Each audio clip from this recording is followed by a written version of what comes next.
Hello, everyone. Hello. Glad you made it.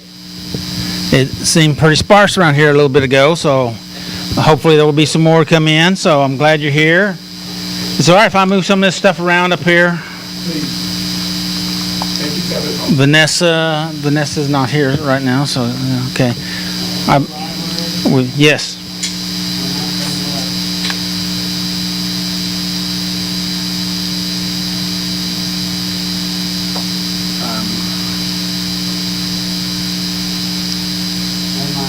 Okay.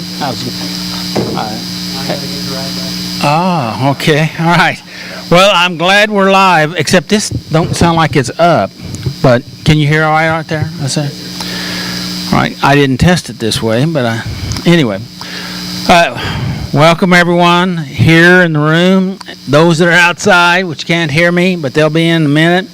And to all you that's on the internet, thanks for being here with us. This is Saturday Night Life Recovery. And that's about dealing with stuff in life. There's all kinds of stuff in life, all kinds of messiness, difficulties, hardships. And tonight we're going to be covering the topic of healing the brokenness, which I think would probably be applicable to us all. All that's here in the room and all that's out there in internet land. And by the way, we have 5 different platforms we're going on. 3 of them are Facebook, 2 are other YouTubes, Saturday Night Live YouTube, Doug Wilkerson Saturday Night Live, and then Central Christian Center YouTube and Facebook, and Saturday Night Live Facebook, which, you know, of course, if you're watching this, you're watching on one of those, and then plus my personal page. So anyway, welcome. And tonight we're going to be addressing this topic out of Psalm 51, 16 through 19. And, of course, this is step 6, and that we are entirely ready to have God remove these defects of character. And that's so important to realize that first part, that we're ready to let go of them now. We've been holding on to them. Do you know what I'm talking about? Holding on to them because we think that they're our friend, they're helping us, they make us better people. How's that worked out for you? Even though I'm ready, it's still hard to let go. Well, I didn't say it wasn't hard. In fact, recovery is hard, but it's so healthy, right? So healthy. So anyway, tonight we're going to be talking about that, and we're going to be dealing with healing the brokenness. And boy, we all have brokenness. Would you not agree? And so we got stuff. The trouble is, well, maybe I should say it in a question form, like Jeopardy. Is it true? No, you're supposed to answer it in a question form, aren't you? I didn't watch Jeopardy much anyway. But is it true that we oftentimes resist healing? Yes, sir. And so we fight to stay sick? That doesn't sound just right, does it? So why do we do stuff like that? Isn't that a puzzler? They're very good, very good. So, yeah, and we're afraid we can't live without it. Yes.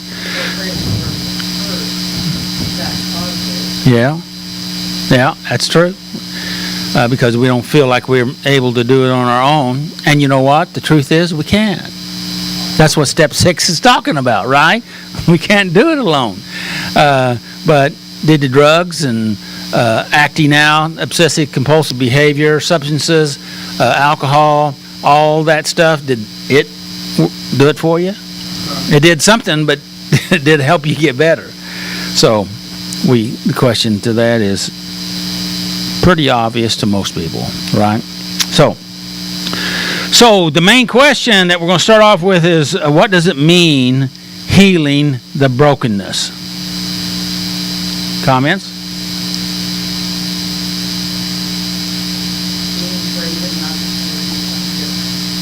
Well, that's a good one. That's a good one.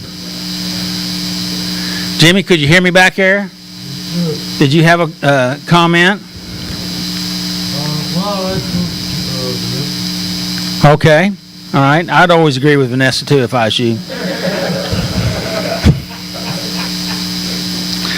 So, all right. So what does that mean? Healing the brokenness. Vanessa, what was your answer? That's a pretty good one. That's a good one. Yeah. Having faith that doing something will better our life. That's a good one. That's a good one. Look at Will back here. He looks like he's got a thought.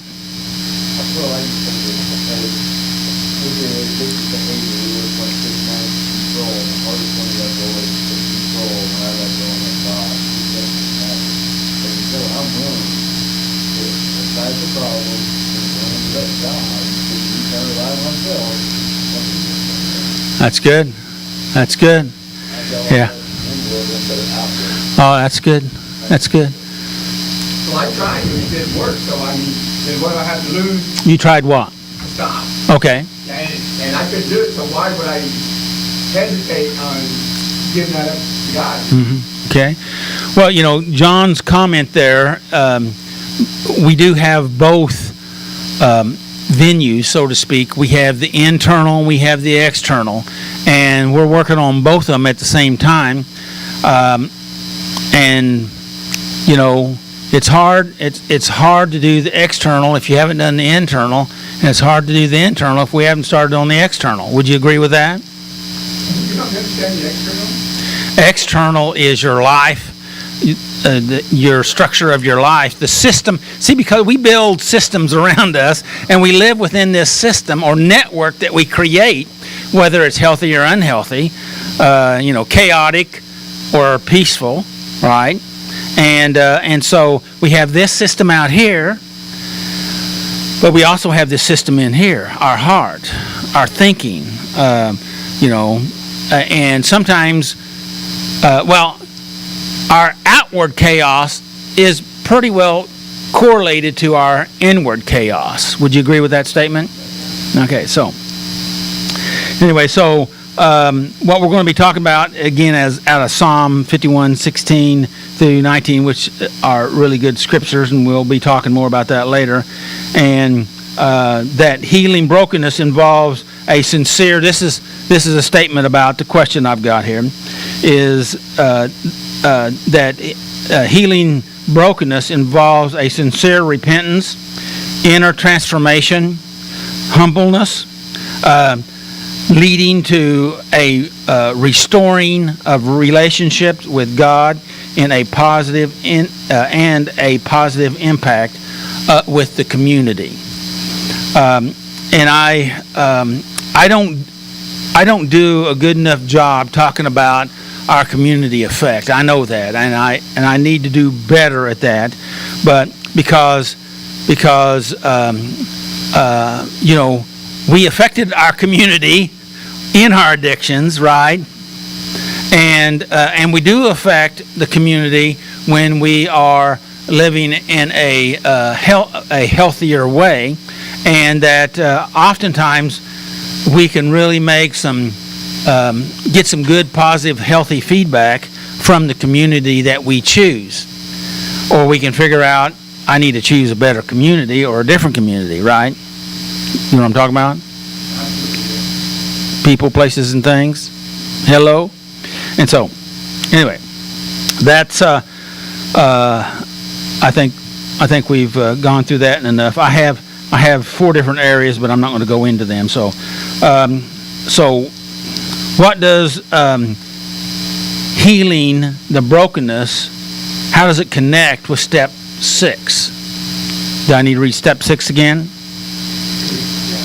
We were entirely ready to have God remove all these defects of characters. And we're talking about how that intersects or connects with healing the brokenness.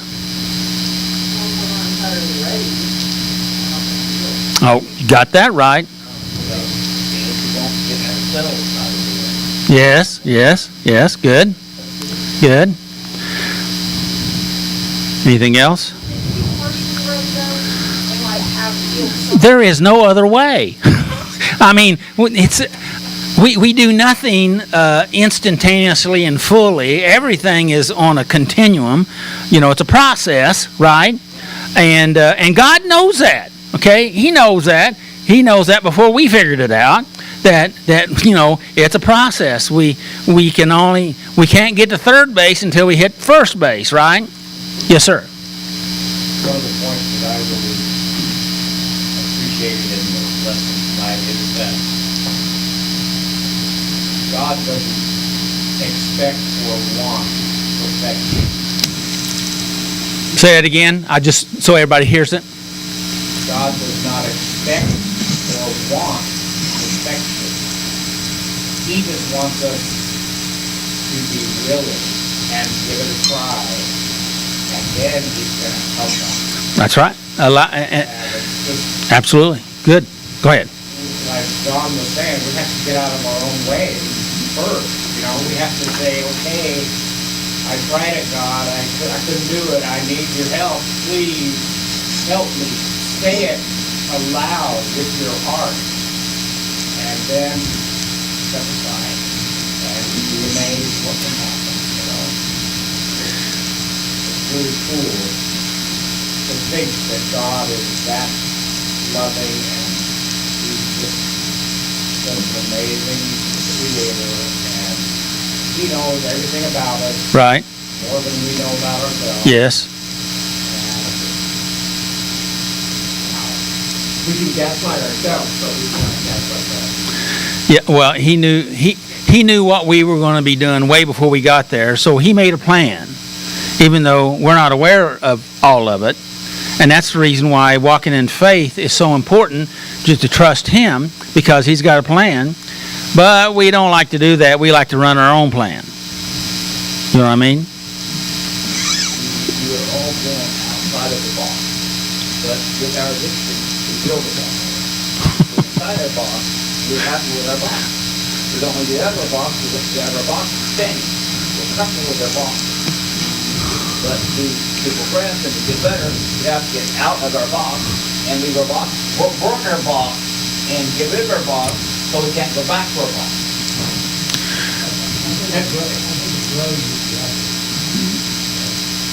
Hey, Kelly. Hey, Brian. Good to see you. Well, you know, that's that's pretty interesting. All those boxes. Yeah, and And I would be saying, like, you know, I'm lonely, and then I crawl in the box, you know. Yeah, but Right. if you burn your box, you don't have the box to crawl into.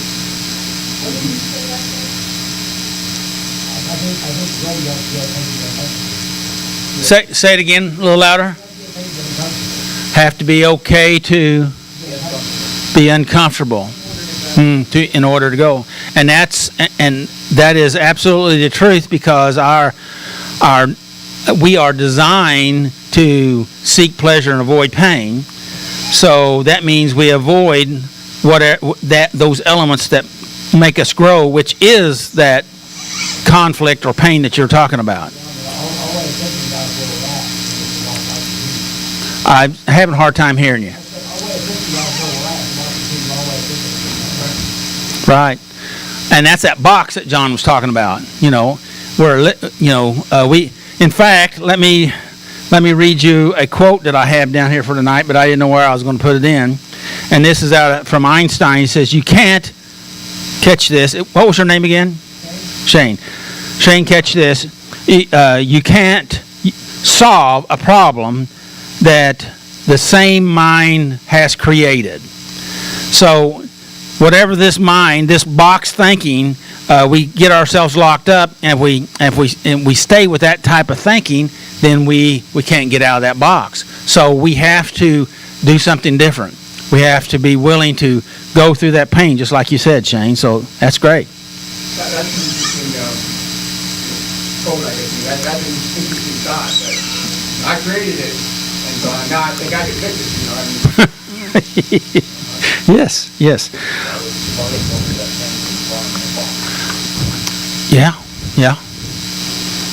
Yeah. It is because then we don't have nothing to go back to. No, we don't.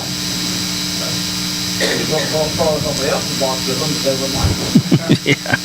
So the question is, how does step 6 intersect with our topic of healing the brokenness?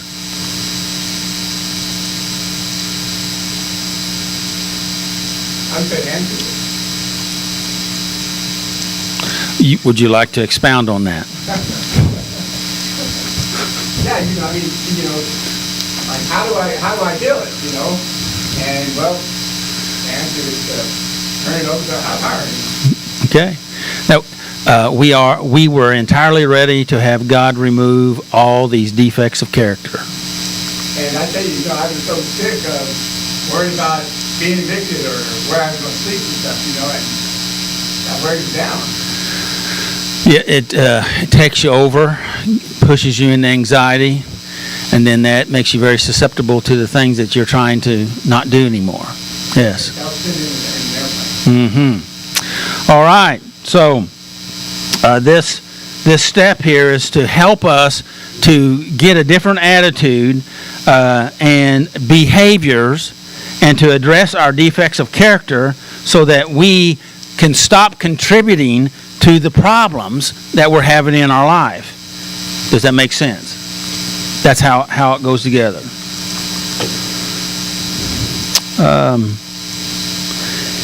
Healing the brokenness both solves, I already said this, but I want to read it off the page here. Healing the brokenness both focuses on acknowledging the internal flaws, being willing to change and seek divine assistance, and undergo a process of inner transformation. And that's what step 6 can do with us, and that's what we're talking about here, is because actually healing the brokenness is having that internal transformation. How's that? Well, it takes everything takes time, but probably some of the biggest time is that readiness time that we're talking about. Being ready. Yeah, like being ready, and then whenever it starts like, never mind. Like I've gone through that. Yeah, but I also spent years, like 6, 7 years, getting into that position. So I can't expect it to be solved overnight. So. Well, I remember one comment from a guy that used to be in the meeting for several years, and he said, well, I spent 3 years bouncing along the bottom, and so, I don't, how can I expect to just immediately be instantaneously better?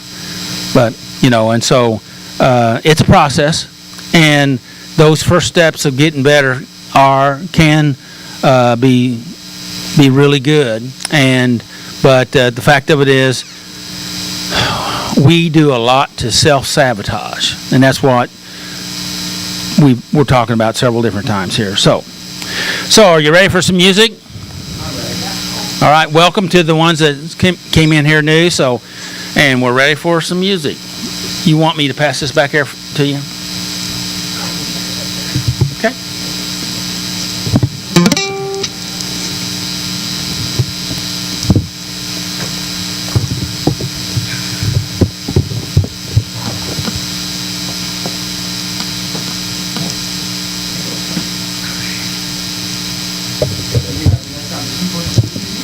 Just for one song.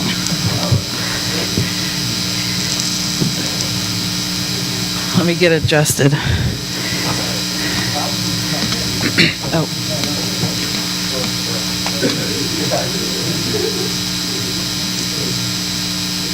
All right, you ready? You ready?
Thank you.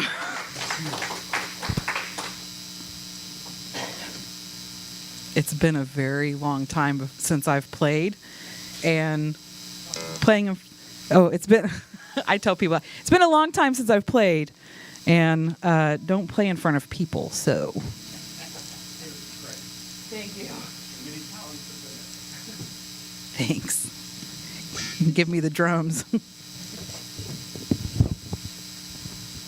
Okay.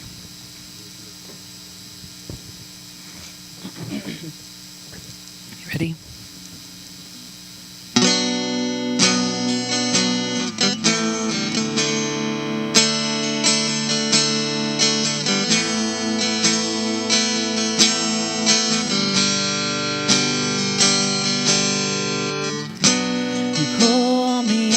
Upon the waters, the great unknown, where feet may fail, and there I find you in the mystery, in oceans deep, my faith will stand, and I will call upon your name and keep my eyes above the waves. When oceans rise, my soul will rest in your embrace. For I am yours, you are mine.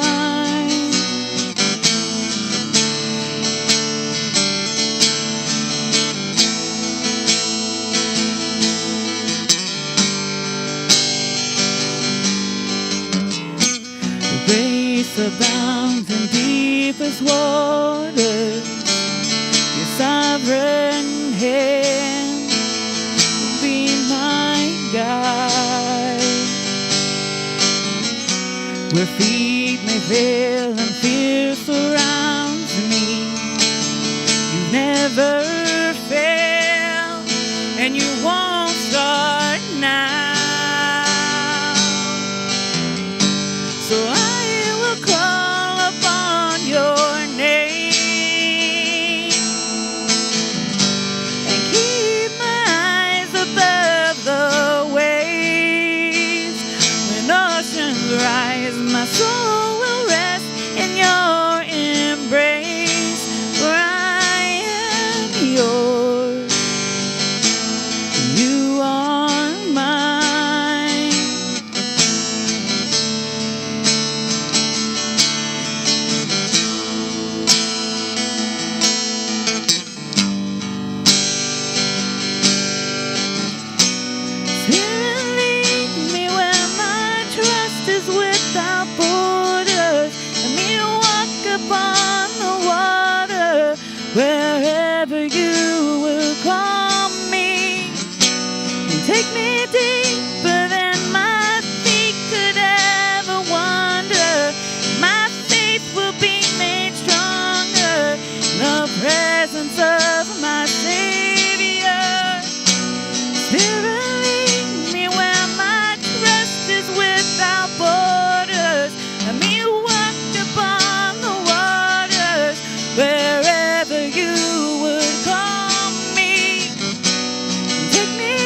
love that song.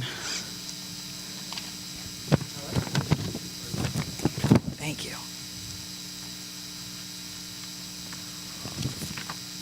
We're hoping to get some of these songs back in the rotation. You know, it's been a year. You guys have been hearing the same thing over and over.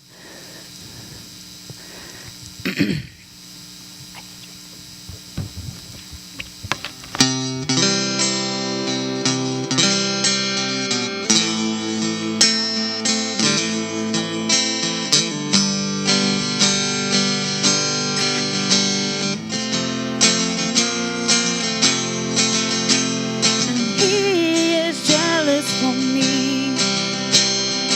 Love's like a hurricane. I am a tree bending beneath the weight of his wind and mercy. When all of a sudden I am unaware of these afflictions eclipsed by glory, and I realize just how beautiful you are and how great your affections are for me.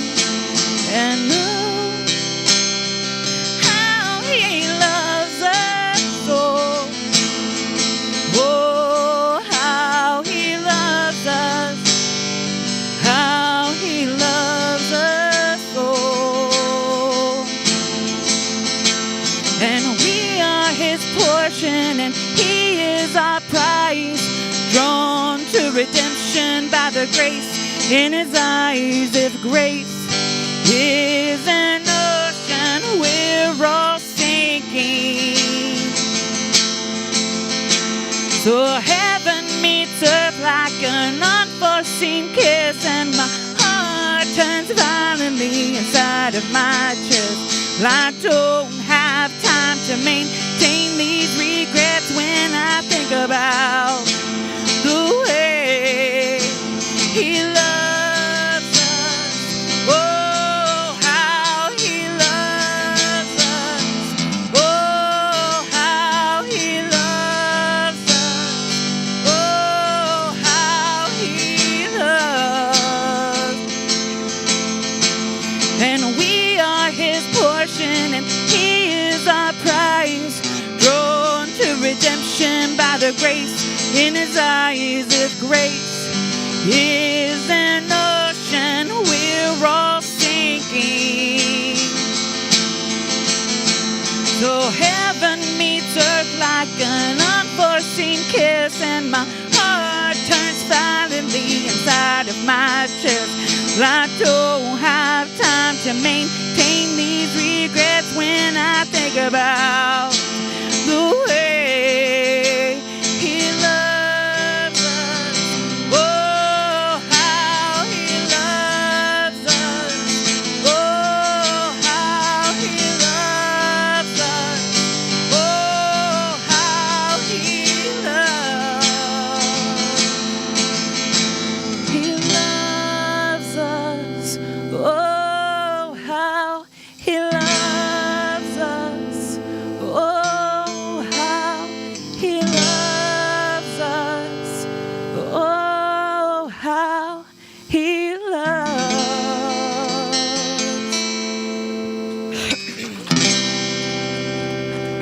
Thank you.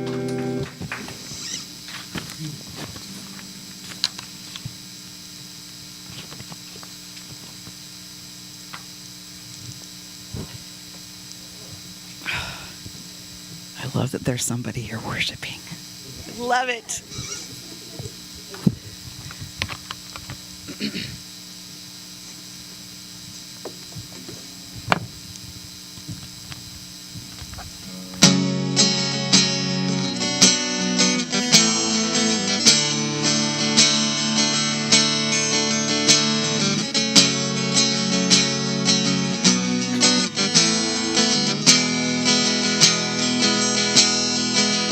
Yes, the world will bow down and say you are God. Every man will bow down and say you are King. So let's start right now. Why would we wait? King of glory, fill this place. We just want to be with you. We just want to be with you. King of glory, fill this place. We just want to be with you. We just want to be with you. Yes, the world will bow down and say you are God. Every man will bow down and say you are King. So let's start right now. Why would we wait? We can praise you now in victory. King of glory, fill this place. We just want to be with you. We just want to be with you. So we'll sing hallelujah till you come again. And we'll dance in your presence till you come again. So I'll sing hallelujah till you come again. And I'll dance in your presence till you come again. King of glory, fill this place. We just want to be with you. We just want to be with you. King of glory, fill this place. We just want to be with you.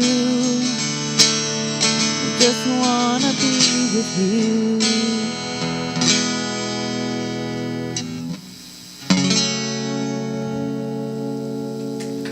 Thank you.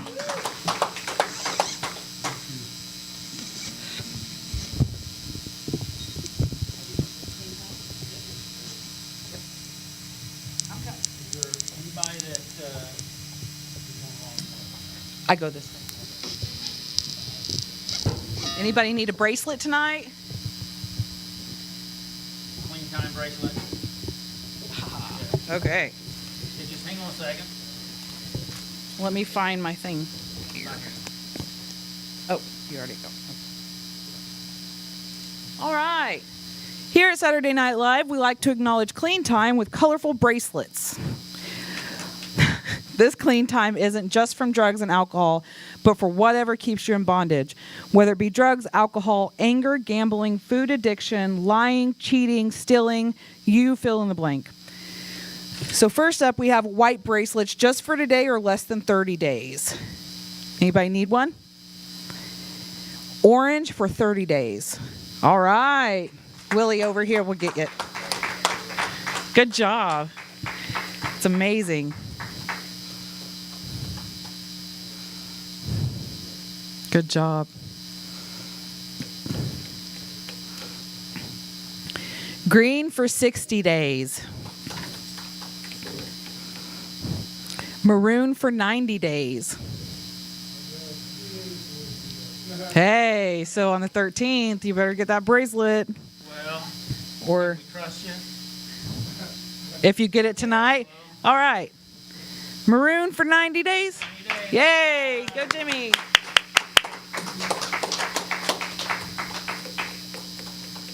Soon as come 90 days,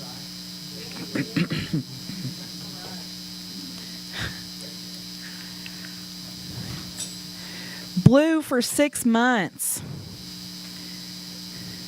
Yellow for 9 months. Glow in the dark for a year. Gray for 18 months. Anybody? Black for 2 up to 5 years. Silver for 5 up to 10 years. And gold for 10 or more. And once again, who needs a white one just for today or less than 30 days? I will find a way to get back to my bracelet. You will what? I will find a way to get back to my bracelet. You need a white bracelet? No, I need a white key tag to attach to my work bracelet. Oh, no, we do the bracelets here, not the key tags. Yeah. So I was just coming back to the white bracelets. No, you're good. Hey, you know, those first 30 days are hard. They are probably the hardest. They were for me anyway. So congratulations and good job. All right, John. And does anybody need a workbook or a Bible? Okay. Just thought I'd throw that in there. First step, we admitted that we were powerless over our problems and that our lives had become unmanageable. Number 2, we came to believe that a power greater than ourselves could restore us to sanity. Number 3, we made a decision to turn our wills and our lives over to the care of God. Number 4, we made a searching and fearless moral inventory of ourselves. Number 5, we admitted to God, to ourselves, to another human being, the exact nature of our wrongs. Number 6, which we're working on tonight, we were entirely ready to have God remove these defects of character. Number 7, we humbly asked God to remove our shortcomings. Number 8, we made a list of all persons we had harmed and became willing to make amends to them all. Number 9, we made direct amends to such people wherever possible, except when to do so would injure them or others. Number 10, we continued to take personal inventory, and when we were wrong, promptly admitted it.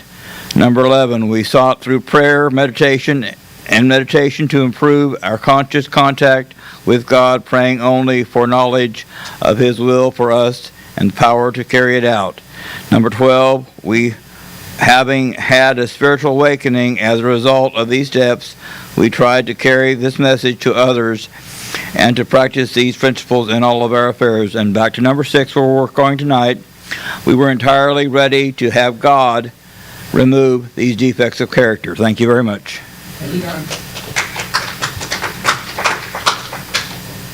Thank you, John.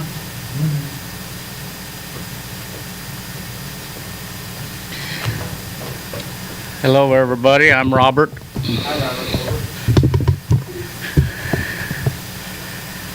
This is my first time doing this part of it, so bear with me. Make us proud, Robert. So you want me to just read the first paragraph, or you'll stop me when you want to, right? Read the first sentence. Healing the brokenness. Thank you, Robert. Yeah.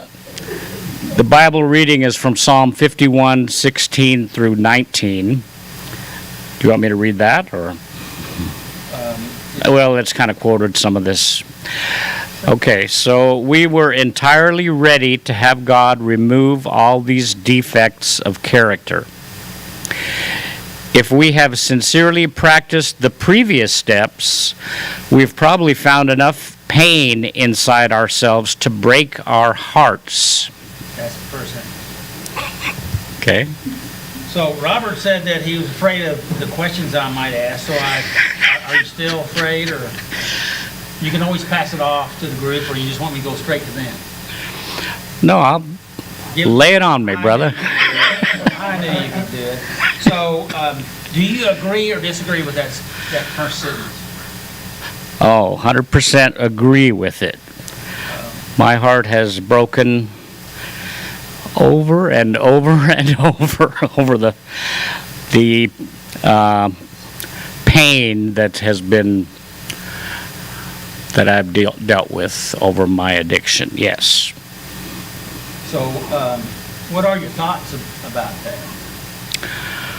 What are my thoughts about that?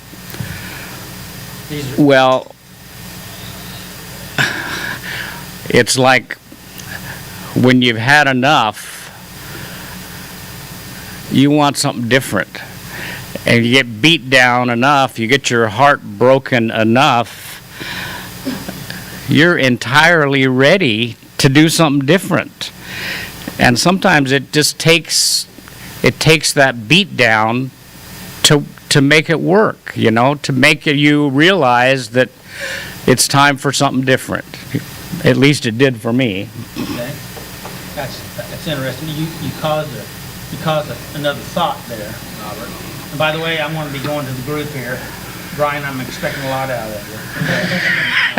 And so, what do you mean beat down? I guess it's from myself, mostly, because, you know, you can take what other people give you, but it's pretty hard to take when you give it to yourself. Anybody agree, disagree with that statement? I would agree with it. How would you agree to it? How would I agree to it?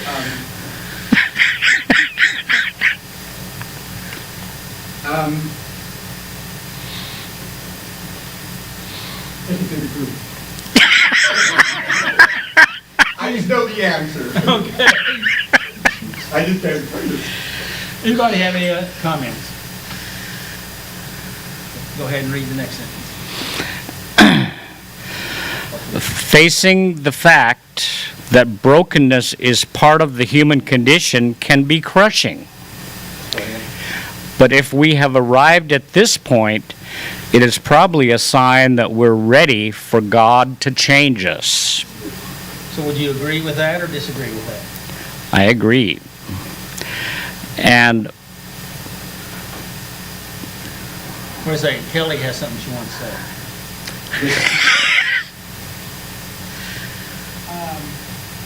So back on the beaten down thing, you know, which kind of leads to this, is that beaten down for me was that I couldn't stop what I was doing. And I couldn't stop hurting people that were around me because my body and my mind needed to be high. You know, I needed, you know, like my nourishment, like my food. And I didn't know there was another way. I'm not even down where I was stuck, or where I was at. Let's don't talk over, okay? Let's go. Anyway, and I was beaten down, and I felt like by the time I stopped my addiction, I felt like there was no way to make amends to anybody, myself, God, anybody. And so that's, you know, the surrender part of that is, until I surrendered, I guess I could say I never really broke my connection with God, even in my addiction, even in my childhood, even in my trauma. But when I got here, I was really angry that I couldn't stop what I was doing. And That's so, good, real good. Yeah, so beating down where I was at, but I also was so grateful that I did find a way. You know, and that was through treatment and through God and all that. That was like brought to me, you know, because I wasn't going to do it myself. I was in a position where I was listening to other people and preachers and, you know, NA people that were coming in and sharing their message. That's how I got it. I was sitting in a jail cell trying to just get out of the jail, you know, to call people out, and that's how I got the message. I went in there and I just let it get out and I called out. And the things clicked, and it was like, you know, and just, you know, that's the surrender part of it. It was like I went and then I felt that surrender. And I heard somebody else before me stop using and stop doing what I was doing. And we're here to share the story, you know. And so that's what I get out of that. Actually, you know, we're starting out way to go on. Good. Thank you.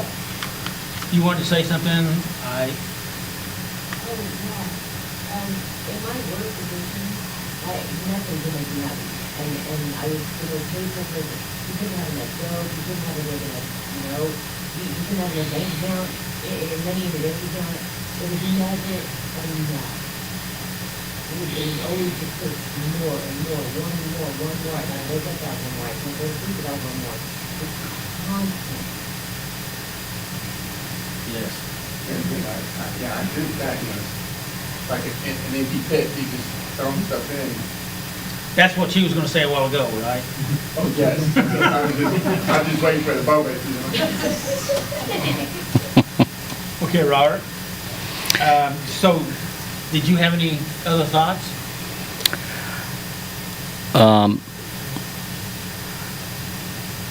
I did, but I forgot it. Well, why don't you read that sentence again, and then if you have some thoughts, then...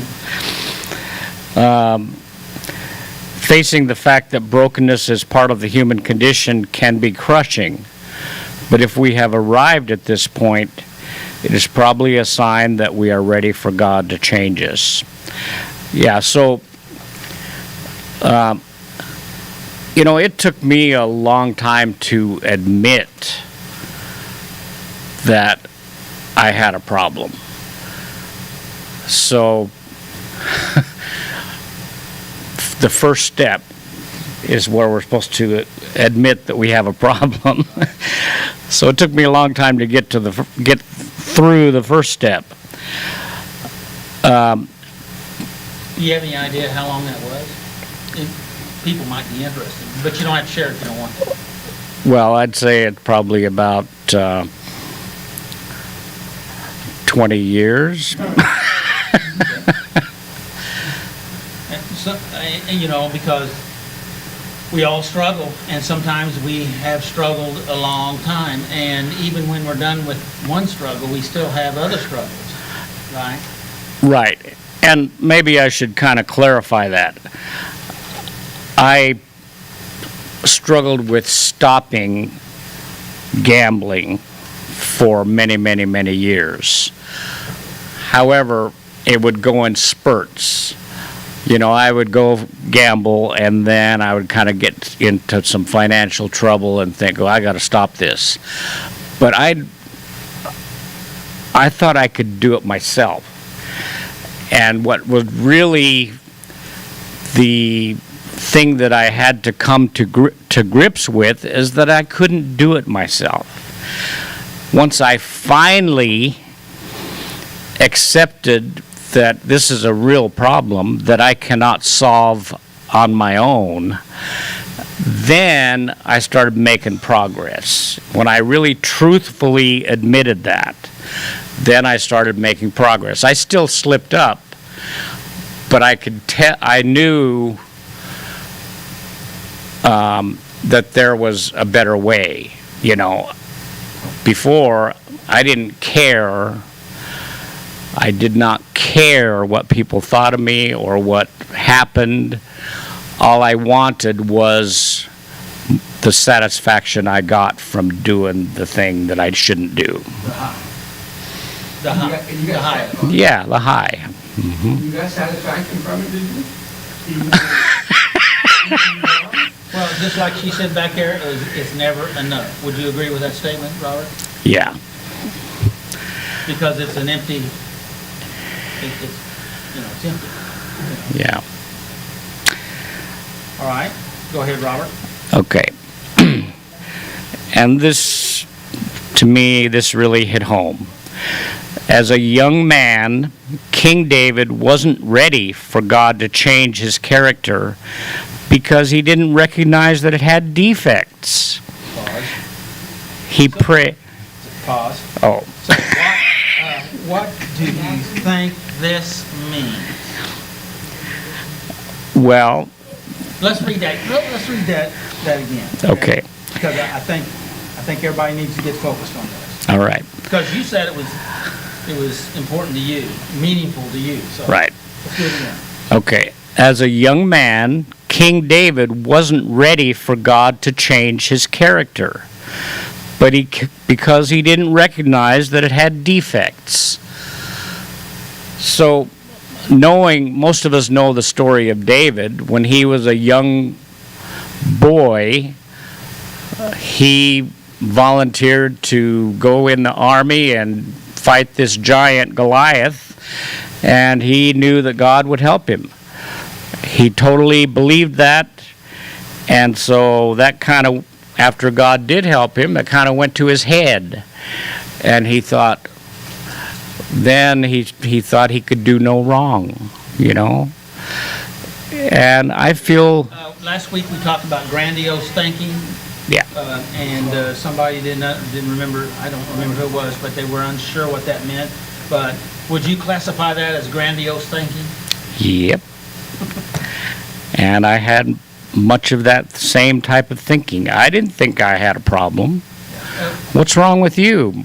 My wife would say, what do you think you're doing? And I said, what's the problem, you know? So does anybody identify with that statement so far in your own life? Okay. Go ahead, Rob. David prayed, don't let me... No. We're on the same sentence. Yeah. We're backing up to, as a young man. Oh, read it again? Yeah. As a young man, King David wasn't ready for God to change his character because he didn't recognize that it had defects. So you can't fix something that you're not aware of, right? You can't name it, you can't tame it, all right? So you got,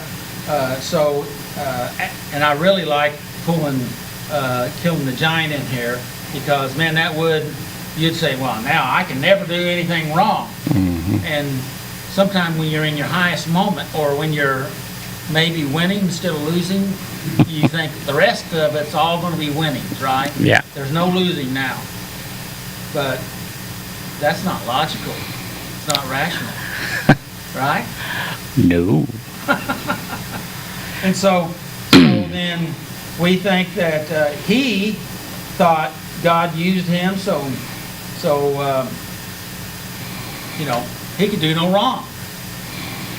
And you're getting ready to read a scripture pertaining to that. Did that answer your question? You want to say something, Brian? Yeah, I believe in the disease concept. So I believe that I have a disease, or we have a disease.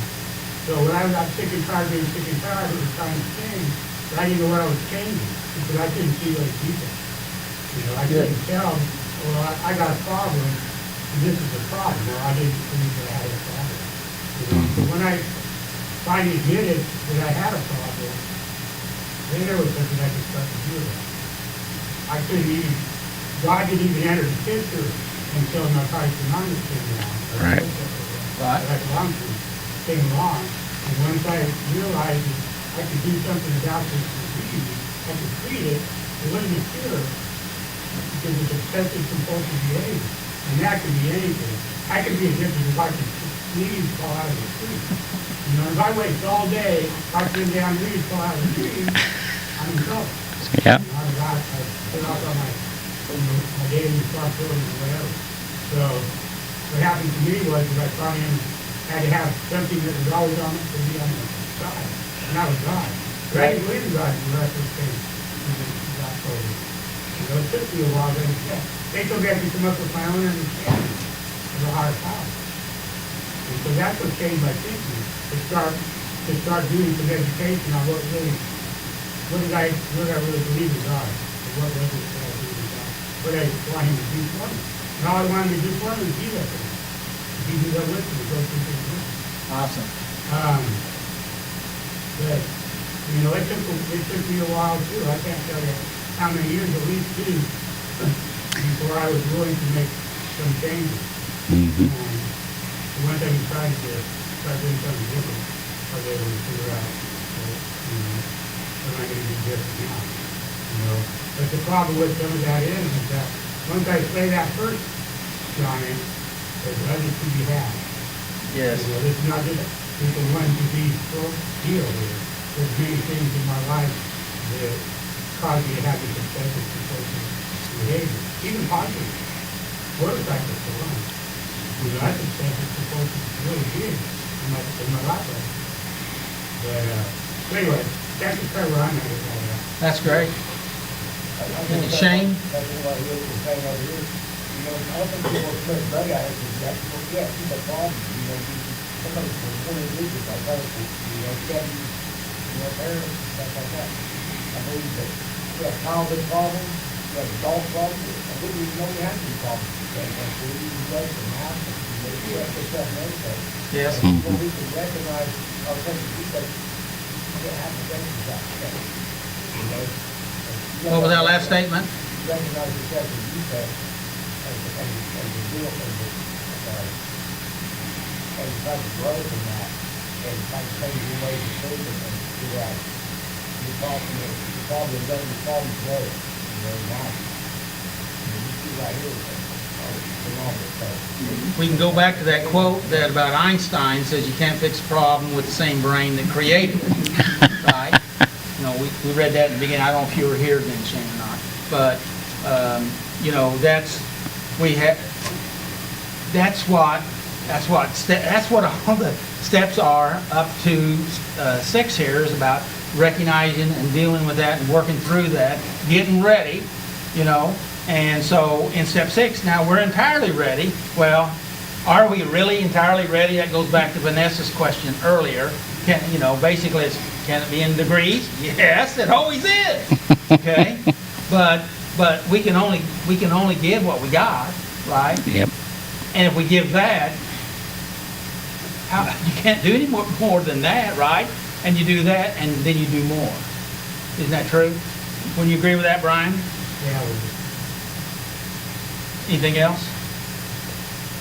Kelly? I was just thinking about, you know, I was actually thinking about, like, Goliath and how he, you know, not being favored by, you know, the outcome. And I was thinking about my own addiction. Okay, so I was in recovery from substances for probably close to 20 years. And didn't have any relapses, you know, during that 20 years at that time. And then my husband got sick. And so I started gambling. And I started going just a little bit, you know, and I could not, and I feel like maybe, you know, my situation was similar to Goliath, that I didn't get any trouble in the beginning. You know, I didn't think of it as an addiction. I thought it was silly, you know, that they would do the duties on it. And I could not see the seriousness, like how effective it was and how it affected him. And then I would think to myself, well, you know, my thinking would be, I wouldn't think about times that I lost. I would only think about times that I won. Yes. And so I could not see the addiction. And when I went, I always felt, well, I can't say I always, in the beginning, There you go. I always felt better because it would take away all of my emotion, all of my fear, you know, my husband was dying. And I didn't have to feel nothing, you know, and so I felt favored because I would get home and it's like, you know, like my emotions were deadened and I could just move on about my business, you know. But that's what happened, is that my ego got so big that I started to go every day, you know, and then I was in the same position that I was 20 years prior, trying to quit using, you know, drugs and alcohol. And it was probably the strongest addiction I had ever had. And I think it was because it was emotionally driven. Mm-hmm. And so, you know, here I come some folks. You know, we got together and we started to have some really good meetings. But, you know, I was just thinking about myself and my ego and how I thought, this ain't, you know, it's not a problem, you know, I'm just going for fun. You know, I would tell myself these and you know, I was broke. But anyway, that just really resonated with me. Good. Anybody else?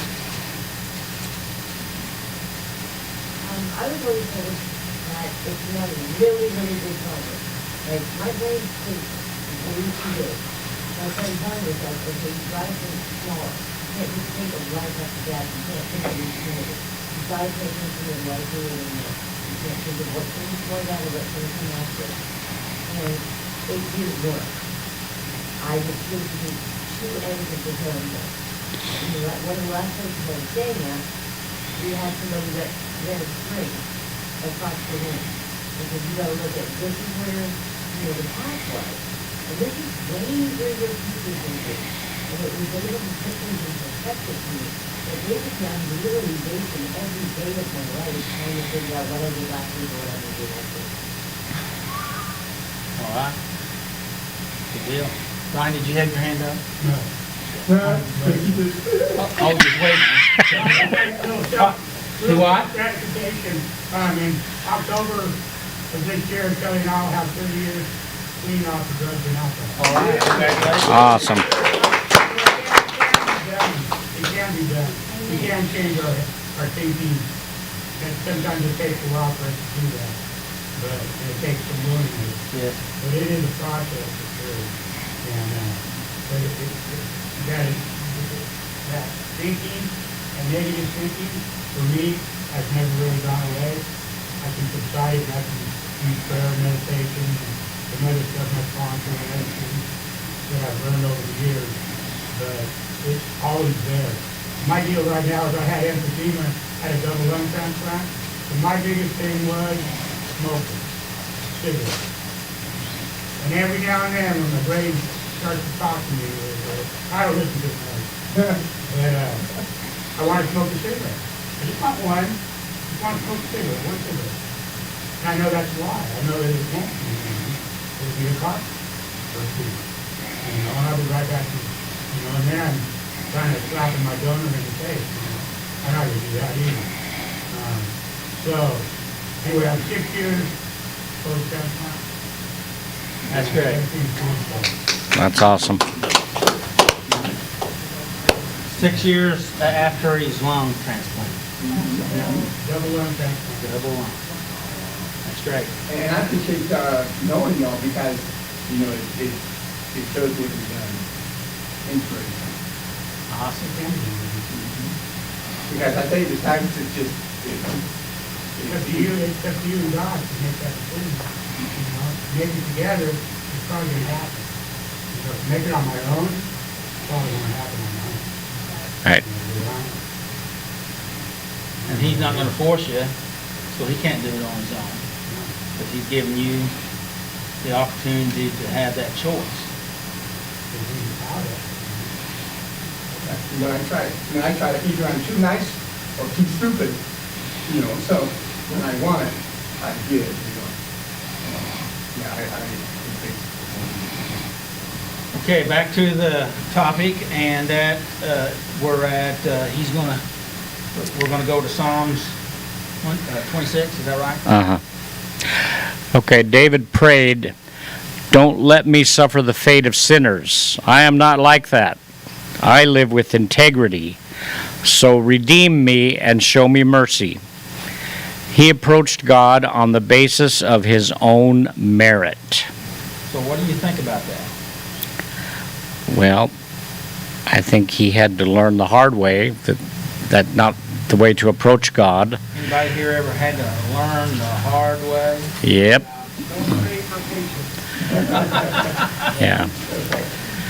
Through many trials and tribulations, you'll get patience, right? Mm-hmm. So, and this is what we already talked about a little bit, right, Robert? That when he was younger, he thought he had it all together. And when we, I've seen it in church, I've seen it in recovery. When we have some victory, then man, we think we got it. And everybody else ought to do it just the way I do it. And when I think that I got it, I tend to lose it. And that's because we then are relying again on ourselves, and that's where we started, right? Right. I am the biggest problem in my life. Mm-hmm. Kelly asked me to talk to you about that. Sessions on that, I really think it's nice. I think a lot of times, I look at the people around me, especially my sister really tells me I don't have a problem with myself.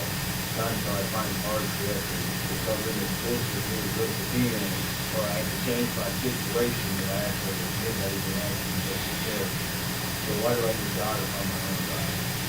It's true. True.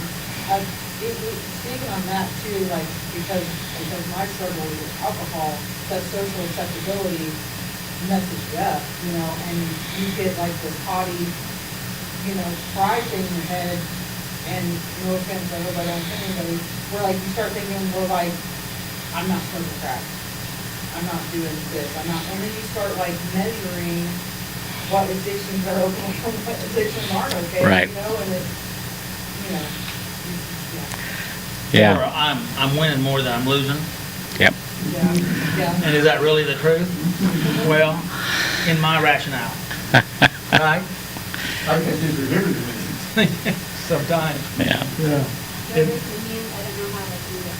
You don't know how to raise your hand? Actually, I don't know how I'm supposed to get, I can Be loud. No, you can't. Excuse me. That's right, we're not recognizing you tonight. Okay. Go ahead. It makes me think of the Bible, where it talks about we compare ourselves among ourselves, they would compare themselves among themselves their own lives. And that's what is the trick of the world, the trick of the enemy, the trick of our flesh, to compare ourselves among ourselves. Well, I'm not as bad as that guy, I'm not as bad as that person.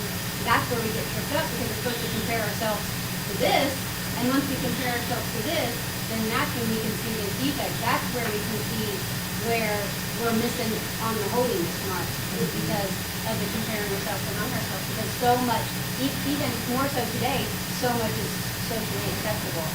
So, yeah, I agree with all of that.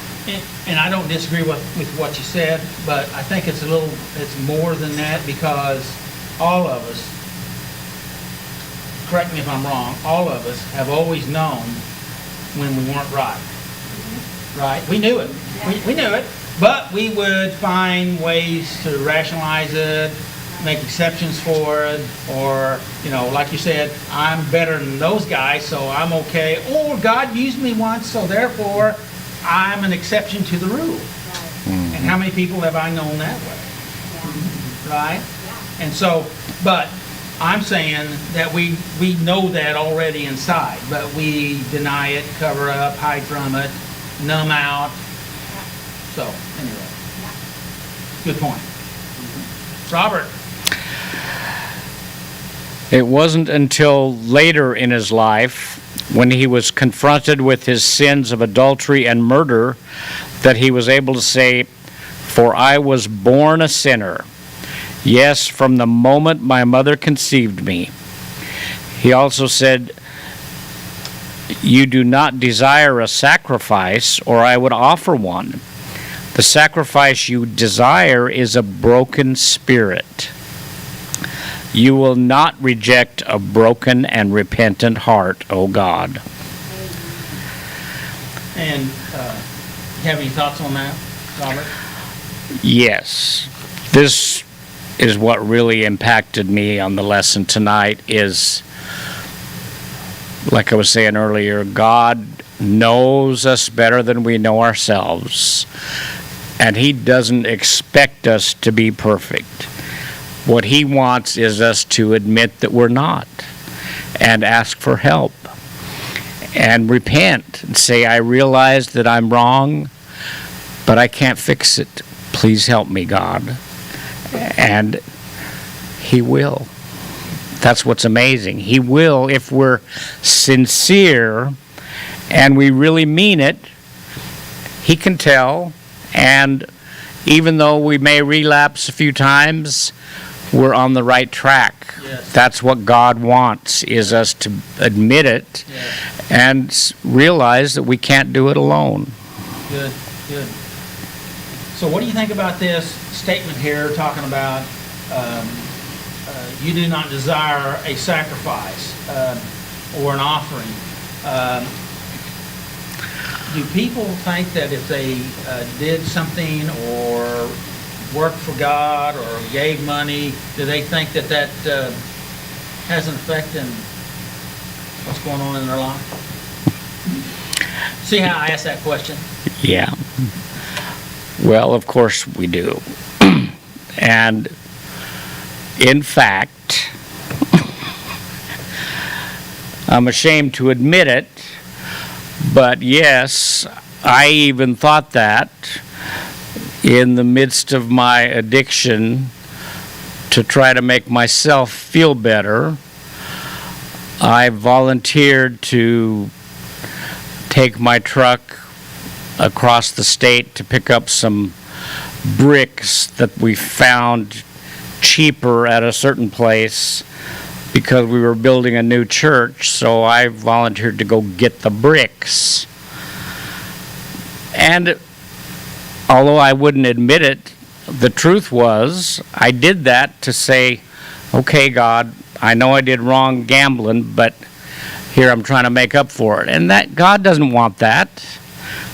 Until I realized that God doesn't want us to try to buy him off.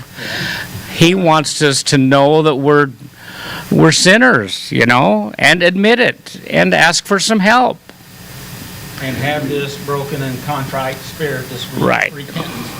And if your heart is right, then that action that you're talking about will be far more beneficial to you and to God. Right. Would you agree with that statement? Absolutely. Anybody have any comments on that? Very good. He didn't know he was going to talk about that, did you? I didn't have any idea what I was going to talk about. I was just waiting for your question because I knew you would ask the right ones. Shane. I think sometimes it is, that's all we're at, take discouragement, or, taking somebody, and some of it in life, you have to forgive yourself for taking this because Absolutely. Yeah. And if they're hurting somebody else, then it's you're doing it for the wrong purpose. Right? Yeah. So, and in fact, that step does not set, we're not to harm anybody else. Okay? So don't cause harm to try to fix yourself. Okay? All right, Robert. Jesus taught that God blesses those who mourn, for they will be comforted. God isn't looking for evidence of how good we are or how hard we try. He only wants us to mourn over our sins and admit our brokenness. Then He will not ignore our needs, but will forgive us, comfort us, and cleanse us. Thank God for that. Amen.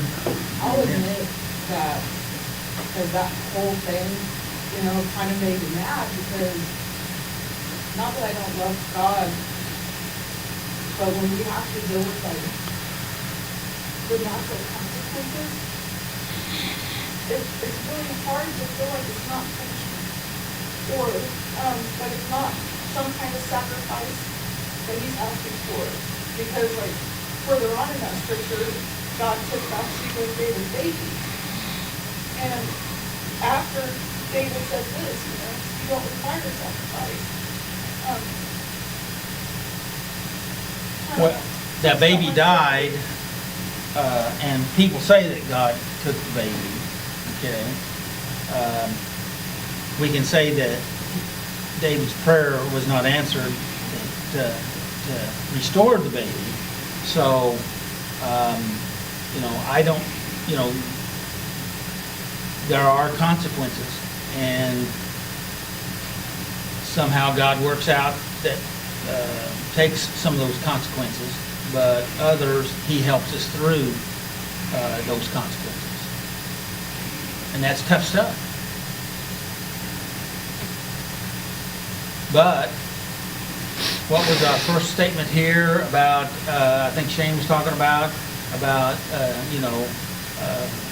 we don't grow and mature until we go through dealing with some of those consequences. Right.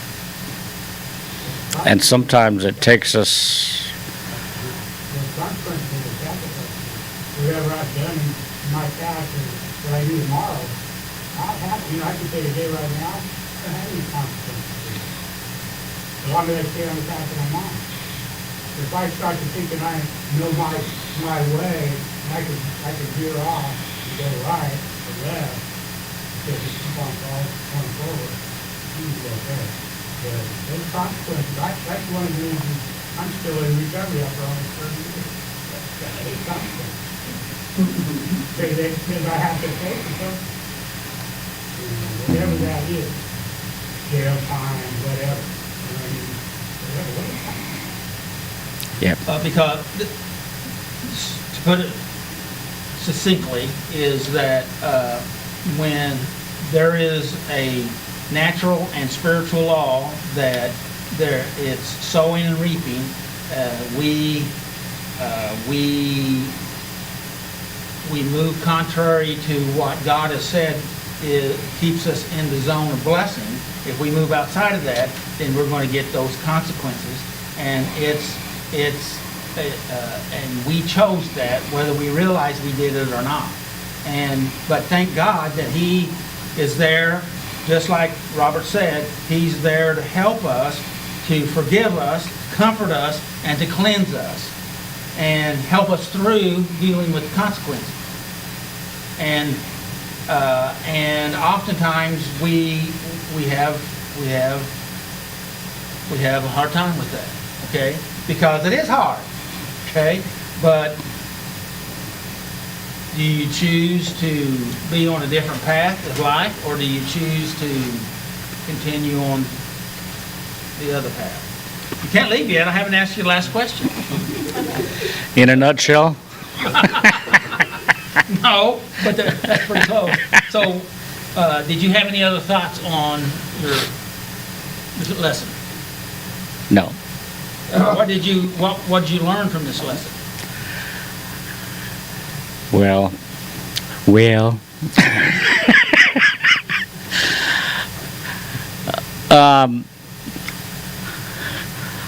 probably nothing I didn't know before, but it just brought it home in a way that helps me appreciate it more. You know, we have free will. We can make decisions, but the decisions that we make that lead us to go back in the way of our addiction are really bad decisions, as we've all experienced. So, to call them very unhealthy decisions. very unhealthy decisions, yes. So, it just reminded me of how far I've come, because, boy, I had it bad, folks. I had it bad. That addiction is, most people don't realize what gambling addiction is like, but let me tell you, you don't want to know. So I'm so thankful for the friends around me that have helped me to change, and especially I'm thankful to God that He's opened my eyes to see what a loving God He is, and that He just wants me to be sincere about wanting to stop, and He's going to help me. Right.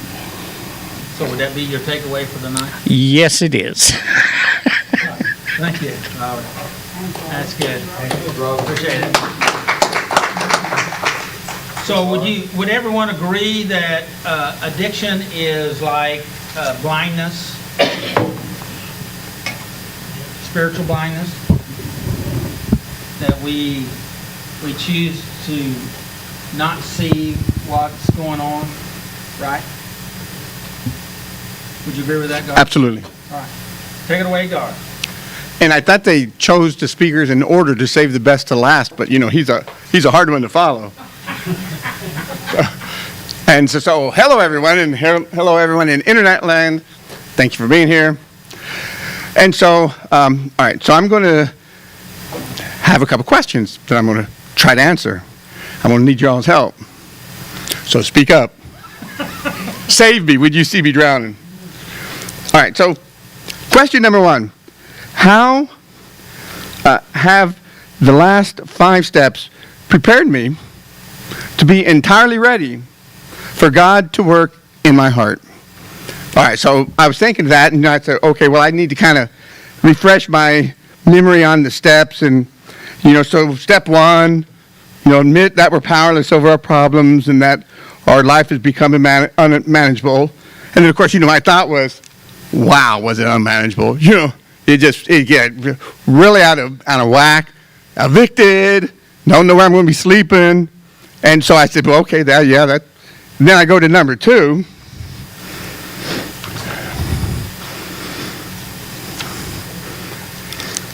And I read it, and it says, we come to believe that a power greater than ourselves could restore us to sanity. Well, I was trying to restore myself to sanity, but that didn't seem to work. And, there's been so many things that's been said tonight that really resonated. One is, I got pretty good grades in school. Things were going great. And, so I thought, well, I can handle that. I have a strong mind. I'm just going to try this for a little bit. I'm kind of curious. I can stop when I want to stop. And, so, showed a little ignorance. That way you can just read them off that. Thank you. Yes. And so then I go to number 3. We made a decision to turn our wills and our lives over to the care of God. Well, that was me, like, oh, help me. Things are crazy, and I don't want to be here, and I got to stop this, and I really want to stop. I really wanted to stop. I really, really wanted to stop, but I didn't. So okay, well, I have to kind of turn myself over to, the care of God, And, all right, so then 4, we made a searching, a fearless moral inventory of ourselves. Say, okay, that's where the cockiness came in. Well, I don't have a problem. I can stop what I want, But then, I'm saying that as I'm being evicted. I'm saying that as I'm sleeping on the street with no money. So, all right. So I had to really think about, why am I here? And, and so I've never wanted to say, oh, the drugs did it to me, because the drugs didn't make the decision to jump in me. I made the decision to take them. So I had to, admit, I had to think about, do the moral inventory, and in doing so, boy, I really messed that up, And character defects, hey, I'm a good person. I don't hurt anybody. Well, I was hurting myself, which in turn would hurt others, So okay, so maybe I got a few defects. I've always said, I've only been wrong once, and that's when I thought I was wrong. So, but just saying. All right, so when I'm reading these, it just is kind of flowing with my thought process and what I was going through. So 5, we admitted to God, to ourselves, and to another human being the exact nature of our wrongs. And so, I had to come to the realization that I'm in this position because I put myself in the position. And, it's me. I made wrongs, and think about what I've done to myself, done to others. And so, that's that's when I started kind of letting God in my life. I've always said, oh, I'm spiritual, but I always had troubles using the word God. Don't know why, but I never read the Bible. I always thought it's fiction. I always thought the Bible was just like a story from beginning to end. I didn't realize it's like 60 or 70 different pieces, from others. I thought that was really interesting when I learned that. And then just kind of some of the stories I find fascinating, So I've kind of less of a fiction, more of fact, so. And so here we are on 6, I'm entirely ready to have God remove these defects of character. Yeah, I am. Because I've had a great life. And the comfort of home, that nice comfortable home, and no worries about my stuff being stolen from who I'm hanging with. Boy, has anyone ever had anything stolen from your friends? Yeah, so I'm lonely, I want somebody, and I'm doing this because of that, and then I crawl in the box. And I go to people that are taken from me, and I'm like, oh, I remember one time I woke up, so I hadn't done it this whenever I came here, because I kind of like ran away from Florida to get just away. So I've set water gardens. First time I was in a homeless shelter, which that place is actually pretty phenomenal. So I finally got another place. I'd never worried about having a house or a home to go to. I never worried about having a car. It was just like shoes. I always had them. Now I don't. I'm not a car. And so I got back into a home. Boy, that was so nice. So I was there for a couple months. And then I just kind of woke up like midnight or 1, craving. And me thinking about stopping, using, I was sitting there and I was thinking, oh, no, I got to stop. That's scary.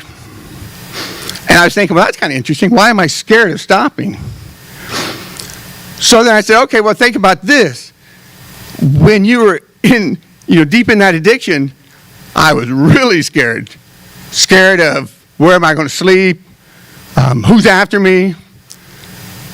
I was much more scared then. So if I'm scared of stopping, I thought to myself, okay, that's okay. That's an okay thought. Just know that it was much scarier than whenever I was doing the stuff, So I'm ready because I can do it myself. I got a strong mind, I can this and that, but I can't. I tried. It wasn't until I kind of realized that I cannot do it. And then I started going, to church, to hear, and learning the Bible and God and stuff like that. And, I have confidence. That gave me the confidence that is how I can beat the addiction. Or at least keep it at bay. So, boy, am I ready. I'm ready. Is anybody else in here ready? Yes. Yeah. Because I tell you, the drugs don't make me happy. But when I'm on a jet ski on the ocean, I'm happy as boom, So I know there's fun, happy things out there that make me much happier than drugs. So I have to kind of try to think about it in a real rational way, but I also know I cannot do it by myself, and so that's where God comes in. So that is how the steps leading up to here has helped me battle this. And I open the floor to you. Let's go to question number 2. Let's go to question number 2. I think you covered it pretty good. Thank you very much. I covered it pretty good. That's from Doug. Okay, question number 2. Now I had a little bit of thinking I had to go through on 2. So this is where I'll probably lean on my family here. So chime in. All right, so question number 2. In this psalm, David had to grow up a little. He had to accept that he was flawed in God's eyes, and that he could never bring a sacrifice good or perfect enough to atone for those flaws. So am I still? What do you think that means? And I don't know, that's where I was kind of struggling, but I see it as kind of arrogance. Well,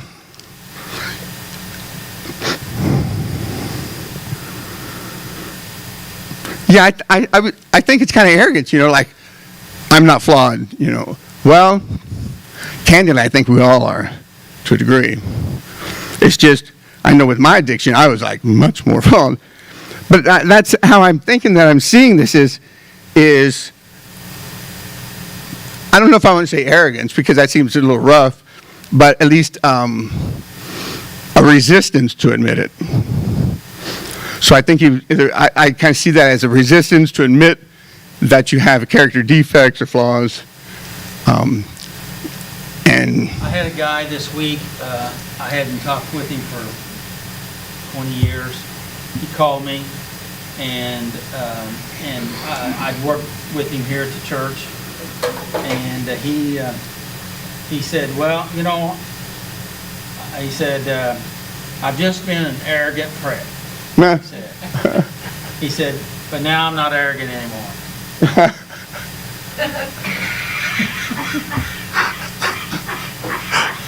That's what I did. Yeah, that's good. That's good. Yeah. Don't believe me, just ask me. Yeah.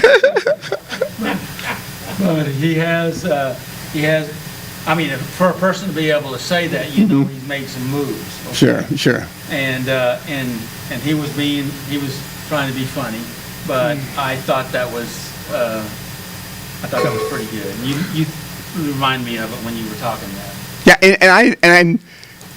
I'm thinking, at least with me, you know, I would say, there's truth in what I said, you know, I mean, because, you know, I tell you what, there's two of me when I'm on drugs and when I'm not. You know, there's quite a difference, you know, because when I'm on drugs, boy, it's not that I'm mean. I love people all the time, you know.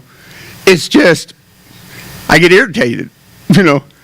When you're doing something and staying up for days on end, and I was sitting on the toilet one time, okay, and I'm looking over through the door at my bed, and I'm thinking, that thing is levitating, you know. It's levitating. It's like a foot off the ground, and I see it doing this, you know. So I knew it wasn't, but my mind was telling me it was, which I thought was really interesting, you know, like. So it goes to show that, you know, am I of sound mind when I'm doing it? Am I of the right mind? Am I me? So, yeah, so when I'm not doing the drugs, I'm calmer. I worry less, much less. I can drop a cup of milk and not go, you know. It's so. Yeah, they change me. Yeah, they sure do. You know. Go ahead and finish the rest of it, please.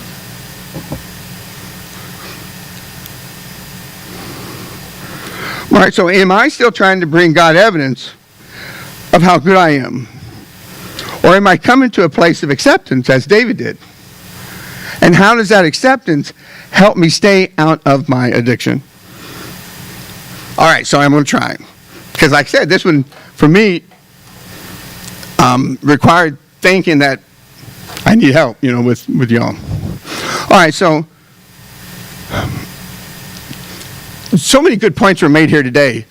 Okay, so one comes to mind is you can't bribe God. You know, so instead of me trying to give something, you know, I just try to behave in a way that I feel he wants me to behave. And let's put it this way, to be something. Yes, other than strung out, right. You know, high. Even though I can be kind of fun when I'm high, at least in my mind. But you know, where you already told us about your mind a minute ago.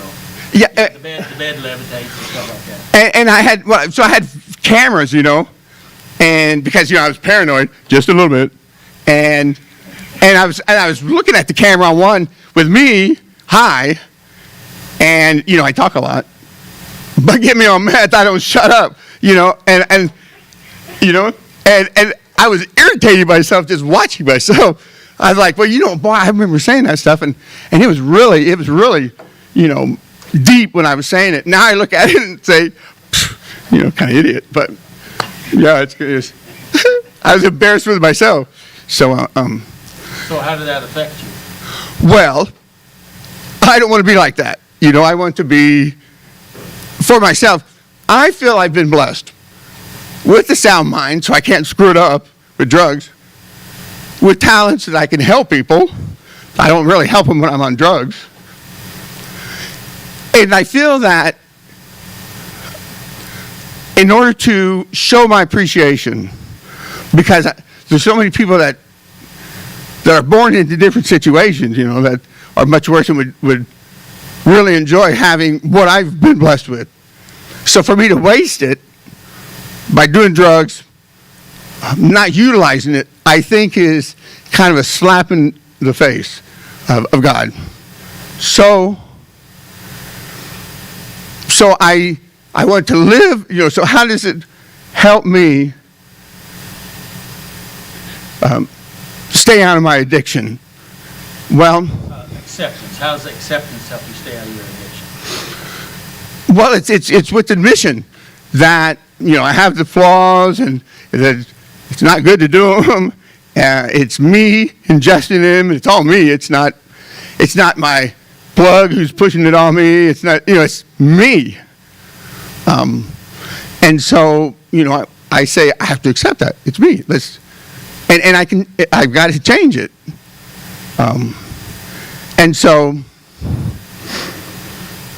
how's that? Yeah. Is that okay? Yeah. Yeah, you know, I just have to accept it and really want to show how much I appreciate with what I have received in life. One is my mother, you know, who, like, I got to experience unconditional love. And I tell you what, I mean, I don't know how many people get it, but I'm sort of thinking not as near enough that should have it. So, you know, I tell you, that was amazing. And so for me to do drugs and then waste what I was given, yeah, I just think it's like a sin, you know. So, you know, accepting the flaws and such makes me want to stay sober and return the gifts that I've been given. How about do better? Do better, absolutely, yes. And I know I can. There's no doubt. So then would you say acceptance is a part of recovery? Absolutely. Acceptance is, I think, an important part of recovery. I would say without acceptance, your chance of recovery are pretty slim. Yeah. What do you think about that? You think acceptance? Please. It's the action or process of being received as adequate or suitable, physically to be admitted into a group. In other words, the acceptance isn't because I feel how I am. I don't have to change anything. Yeah, and that's that's great, yeah. Yeah, you know, because what I've learned is when I try to be something, I look a fool. When I'm me, well, I still look a fool, but, you know, I'm just saying, maybe that wasn't a good thing. Yeah, when I'm me, it's different. It's different, you know. So, yeah, I think acceptance is just so important. And I hope that everybody here and there, that you can find that ability to do a moral inventory, to accept that you're powerless over it. You know, I just don't think, I'd say I know I cannot do it by myself, but I tell you what, you know, I tried and it didn't work. And what is working is, you know, accepting it, turning myself over to my higher power, and being in a group and learning from y'all has really helped a lot. That's awesome. Thank you. Thank you. Any final comments from anyone? I was just gonna say what Will said, like, that sets it back. The definition of acceptance.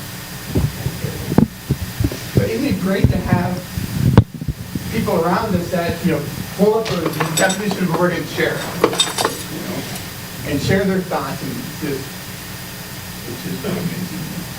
That's good. And right. remember, if you burn your box, instead of box. John, I burnt the box for 3 weeks ago. I know, but I'm just saying, a lot of people have it. Well, you know, that's what we were talking about a few weeks ago when we were talking about Jonah and the leaf that grew up over it. It's trying to shelter us, and then got mad because now the leaf wasn't there. He didn't provide it, but he was mad when it was gone. And, of course, he was mad about a lot of things. And so that kind of describes a lot of us, right? You know, that's one of the biggest addictions is anger. So, anyway. Yes, sir.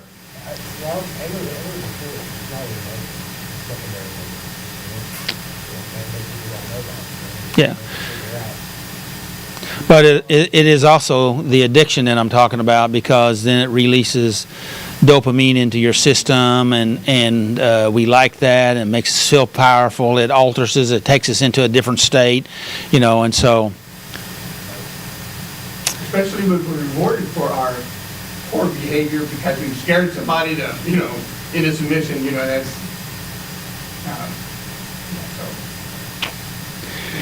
Thanks, everybody. We're going to wrap it up because we're a little over, but thanks for being here. Thanks for your participation. Thanks to Vanessa, and there you are. I wanted to thank you guys for coming, and they worked up something special for us tonight here on the music, so thank you. And remember, next week, we will not be here next week. We'll be off for the 4th of July holiday time, so we'll be back here in 2 Saturdays. 13th?